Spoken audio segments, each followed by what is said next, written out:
Chapter 11. The Wonderful Emerald City of Oz. Even with eyes protected by the green spectacles, Dorothy and her friends were at first dazzled by the brilliancy of the wonderful city. The streets were lined with beautiful houses all built of green marble and studded everywhere with sparkling emeralds. They walked over a pavement of the same green marble, and where the blocks were joined together were rows of emeralds, set closely and glittered in the brightness of the sun. The window panes were of green glass, even the sky above the city had a green tint, and the rays of the sun were green. There were many people, men, women, and children walking about, and these were all dressed in green clothes and had greenish skin. They looked at Dorothy and her strangely assorted company with wondering eyes, and the children all ran away and hid behind their mothers when they saw the lion. But no one spoke to them. Many shops stood in the street, and Dorothy saw that everything in them was green. Green candy and green popcorn were offered for sale, as well as green shoes, green hats, and green clothes of all sorts. At one place, a man was selling green lemonade, and when the children bought it, Dorothy could see that they paid for it with green pennies. There seemed to be no horses nor animals of any kind. The men carried things around in little green carts, which they pushed before them. Everyone seemed happy and contented and prosperous. The guardian of the gate led them through the streets until they came to a big building exactly in the middle of the city, which was the Palace of Oz, the Great Wizard. There is a soldier before the door, dressed in a green uniform and wearing a long green beard. "Here are some strangers," said the guardian of the gate to him, "and they come to see the great Oz." "Step inside," answered the soldier, "and I will carry your message to him." So they passed through the palace gates and were led into a big room with a green carpet and lovely green furniture set with emeralds. The soldiers made them all wipe their feet upon a green mat before entering the room, and when they were seated, he said politely, "Please make yourself comfortable while I go to the door of the throne room and tell Oz you are here." They had to wait a long time before the soldier returned. When at last he came back, Dorothy asked, "Have you seen Oz?" "Oh, no," returned the soldier. "I've never seen him, but I spoke to him as he sat behind his screen and gave him your message. He says he will grant you an audience if you so desire, but each one of you must enter his presence alone, and he will admit but one each day. Therefore, as you must remain in the palace for several days, I will have you shown to rooms where you may rest in comfort after your journey." "Thank you," replied the girl. "That is very kind of Oz." The soldier now blew upon a green whistle, and at once a young girl, dressed in a pretty green silk gown, entered the room. She had lovely green hair and green eyes, and she bowed low before Dorothy as she said, "Follow me, and I will show you your room." So Dorothy said goodbye to all her friends except Toto, and taking the dog in her arms, followed the green girl through the 7 passages and up 3 flights of stairs until they came to a room at the front of the palace.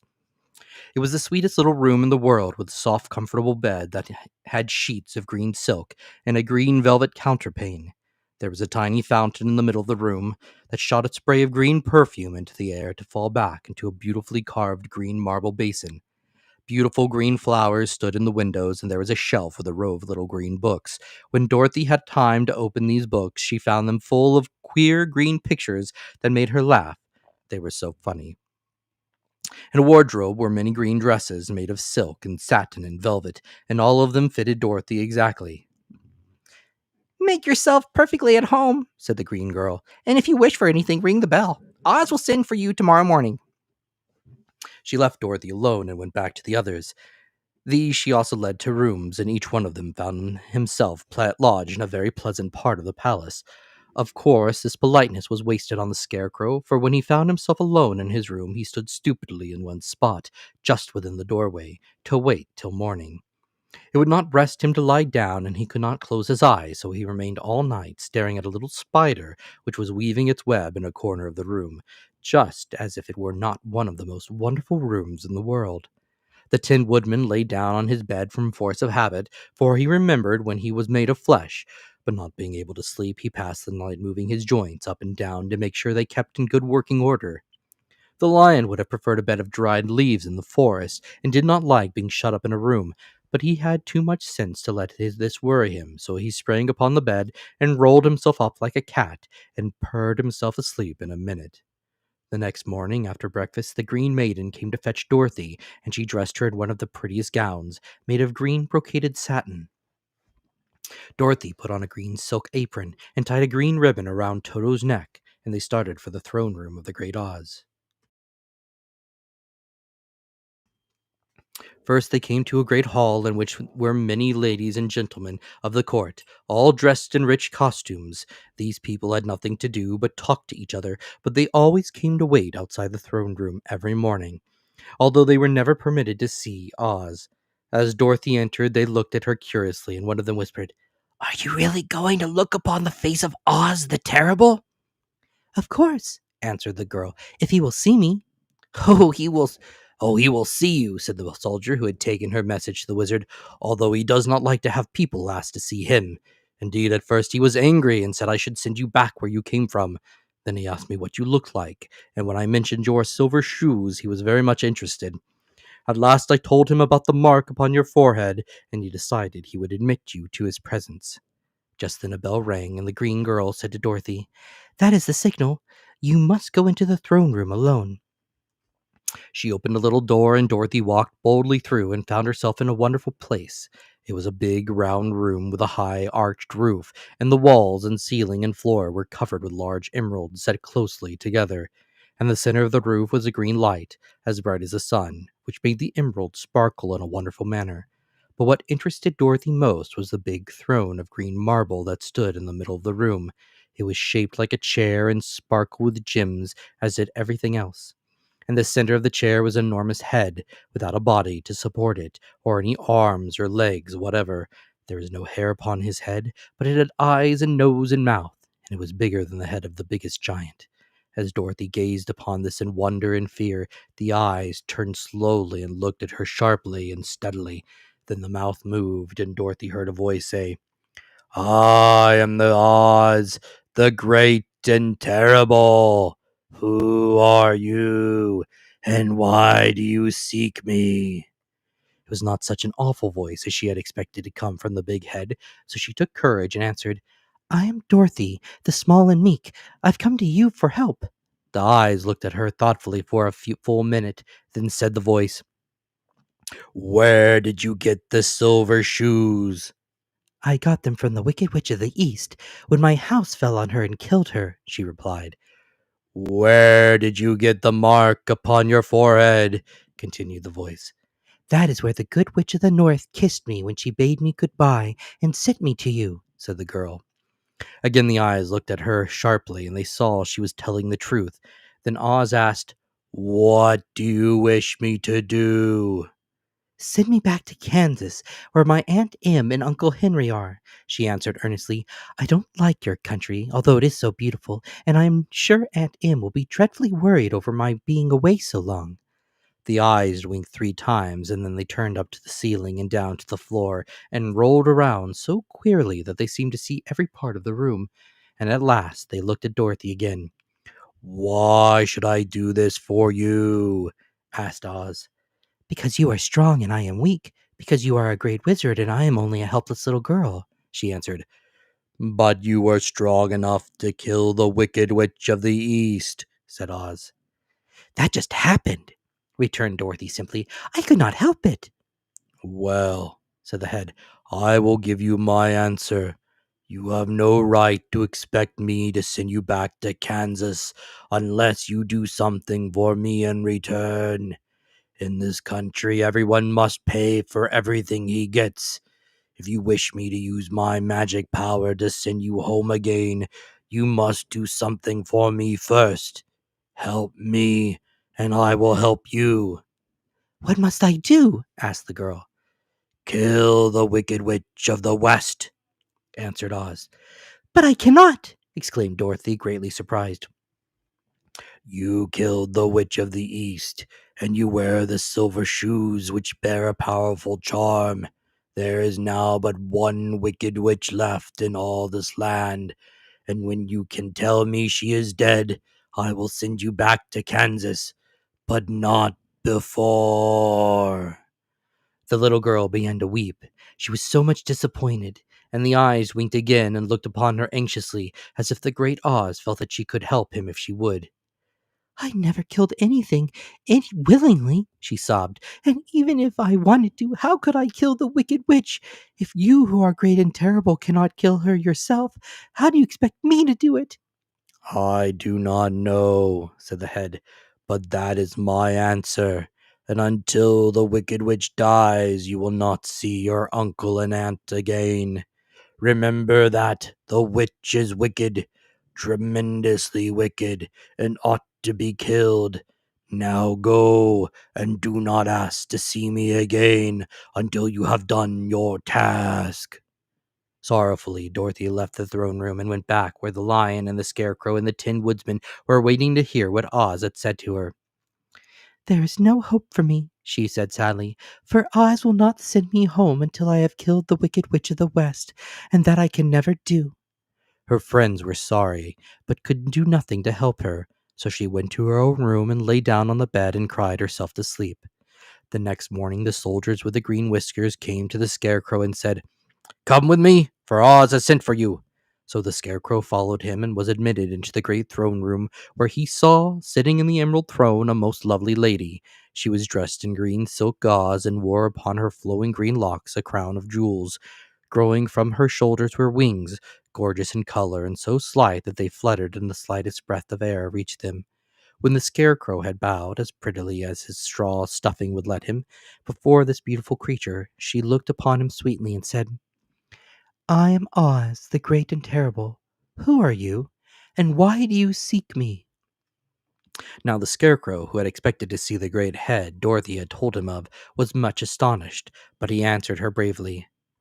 "I'm the Scarecrow, and I'm stuffed with straw. Therefore, I have no brains, and I come to you praying that you will put brains in my head instead of straw, so that I may become as much a man as any other in your dominion." Why should I do this for you? Asked the lady. "Because you're wise and powerful, and no one else can help me," answered the Scarecrow. I never grant favors without some return, said Oz, but this much I will promise. If you will kill for me the Wicked Witch of the West, I will bestow upon you a great many brains, and such good brains that you will be the wisest man in all the land of Oz. "I thought you asked Dorothy to kill the witch," said the Scarecrow in surprise. So I did. I don't care who kills her, but until she is dead, I will not grant her wish. Now go, and do not seek me again until you have earned the brains you so greatly desire. The Scarecrow went sorrowfully back to his friends and told them what Oz had said, and Dorothy was surprised to find that the Great Wizard was not a head as she had seen him, but a lovely lady. "All the same," said the Scarecrow, "she needs a heart as much as the Tin Woodman." On the next morning, the soldier with the green whiskers came to the Tin Woodman and said, "Oz has sent for you, fellow. Follow me." So the Tin Woodsman followed him and came to the great throne room. He did not know whether he would find Oz a lovely lady or a head, but he hoped it would be the lovely lady. "For," he said to himself, "it is for the head I am sure I shall not be given a heart, since a head has no heart of its own, and therefore cannot feel for me. But if it is a lovely lady, I shall be begged for hard for a heart, for all ladies are themselves said to be kindly hearted." But when the woodman entered the great throne room, he saw neither the head nor the lady, for Oz had taken the shape of a most terrible beast. It was nearly as big as an elephant, and the green throne seemed hardly strong enough to hold its weight. The beast had a head like that of a rhinoceros, only there were 5 eyes in its face. There were 5 long arms growing out of its body, and it also had 5 long, slim legs. Thick, woolly hair covered every part of it, and a more dreadful looking monster could not be imagined. It was fortunate the Tin Woodsman had no heart at the moment, for it would have beat loud and fast from terror. But being only tin, the Woodman was not at all afraid, although he was much disappointed. I'm the Oz, the great and terrible, Spake the beast, in a voice that was one great roar. Who are you, and why do you seek me? "I'm a woodman, and made of tin, therefore I have no heart, and cannot love. I pray you to give me a heart, that I may be as other men are." Why should I do this? Demanded the beast. "Because I ask it, and you alone can grant my request," answered the woodman. Oz gave a low growl at this, but said gruffly, If you indeed desire a heart, you must earn it. "How?" asked the woodsman. Help Dorothy to kill the Wicked Witch of the West, replied the beast. When the witch is dead, come to me, and I will then give you the biggest and kindest and most loving heart in all the land of Oz. So the Tin Woodman was forced to return sorrowfully to his friends and tell them the terrible beast he had seen. They all wondered greatly at the many forms the great wizard could take upon himself, and the lion said, If he is a beast when I go to see him, I shall roar my loudest, and so frighten him that he will grant all I ask. And if he is the lovely lady, I shall pretend to spring upon him, and so compel her to do my bidding. And if he is the great head, he will be at my mercy, for I'll roll his head all about this room, until he promises to give us what we desire. So be of good cheer, my friends, for I will yet be well. The next morning, the soldier with the green whiskers led the lion to the great throne room and bade him into the presence of Oz. The lion at once passed the door and, glancing around, saw, to his surprise, that before the throne was a ball of fire, so fierce and glowing he could scarcely bear to gaze upon it. His first thought was that of Oz had by accident caught on fire and was burning up, but when he tried to go nearer, the heat was so intense that it singed his whiskers, and he crept back trembling to a spot nearer the door. Then a low, quiet voice came from the ball of fire, and these were the words it spoke. I am Oz, the great and terrible. Who are you, and why do you seek me? And the lion answered, I'm a cowardly lion, afraid of everything. I came to you to beg that you give me courage, so that in reality I may become the king of beasts, as men call me. Why should I give you courage? Demanded Oz. Because of all wizards you are the greatest, and alone have power to grant my request, answered the lion. The ball of fire burned fiercely for a time, and the voice said, Bring me proof that the wicked witch is dead, and that moment I will give you courage. But so long as the witch lives, you must remain a coward. The lion was angry at this speech, but could say nothing in reply, and while he stood silently gazing at the ball of fire, it became so furiously hot that he turned tail and rushed from the room. He was glad to find his friends waiting for him, and told them of his terrible interview with the wizard. What shall we do now? Asked Dorothy sadly. There's only one thing we can do, returned the lion, and that is to go to the land of the Winkies, seek out the wicked witch, and destroy her. But suppose we cannot? Then I shall never have courage, declared the lion. And I should never have brains, added the Scarecrow. And I shall never have a heart, spoke the Tin Woodsman. And I shall never see Aunt Em and Uncle Henry, said Dorothy, beginning to cry. Be careful, cried the green girl. The tears will fall on your green silk gown and spot it. So Dorothy dried her eyes and said, I suppose we must try it, but I'm sure I do not want to kill anybody, even to see Aunt Em again. I will go with you, but I'm too much of a coward to kill the witch, said the lion. I will go too, declared the Scarecrow, but I shall not be much help to you. I'm such a fool. I haven't the heart to harm even a witch, remarked the Tin Woodsman, but if you go, I certainly shall go with you. Therefore it was decided to start upon their journey the next morning, and the woodman sharpened his axe on a green grindstone and had his joints properly oiled. The Scarecrow stuffed himself with fresh straw, and Dorothy put new paint on his eyes that he might see better. The green girl, who was very kind to them, filled Dorothy's basket with good things to eat, and fastened a little bell around Toto's neck with a green ribbon. They went to bed quite early and slept soundly until daylight, when they were awakened by the crowing of a green cock that lived in the backyard of the palace, and the cackling of a hen that had laid a green egg.